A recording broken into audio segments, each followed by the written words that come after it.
আমাদের ধামইরহাটের ঐতিহ্যবাহী রঘুনাথপুর কামিল আমি মাদ্রাসায় আমি এখানে ক্লাস 10 পর্যন্ত পড়াশোনা করি। তারপরে এখান থেকে আবার গিয়ে আমি জামিয়া কাসেমিয়া নরসিংদীতে বাংলাদেশের সবচেয়ে বড় যে কয়টা মাদ্রাসা ভালো মানের তার মধ্যে একটা জামিয়া কাসেমিয়া নরসিংদীতে ভর্তি হই। আবার সেখান থেকে 2 বছর গ্যাপ দিই।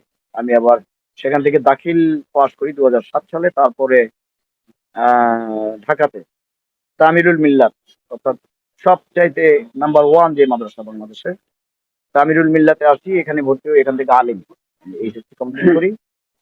তারপরে আমি আরবি সাহিত্য নিয়ে আমি ভর্তি হই রাজশাহী বিশ্ববিদ্যালয়ে।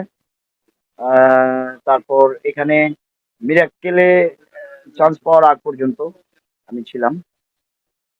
আহ, ঠিক তার মানে ওই সময়টাতেই আর কি আমি বিশ্ববিদ্যালয় থেকে বের হয়ে আসি। পড়াশোনা শেষ করা হয়নি তখন, পলিটিক্যাল প্লাস বিভিন্ন রকম ঝামেলা এর মধ্যে আমার বাইরে যাওয়া হলো।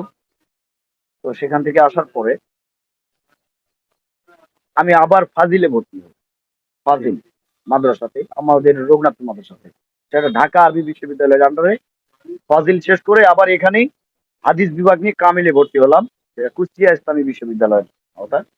মাস্টার MA কামিল যেটাকে বলা হয়। হাদিস বিভাগ নিয়ে আমি কামিল শেষ করেছি। এটা হচ্ছে আমার পড়াশোনার ইতিহাস।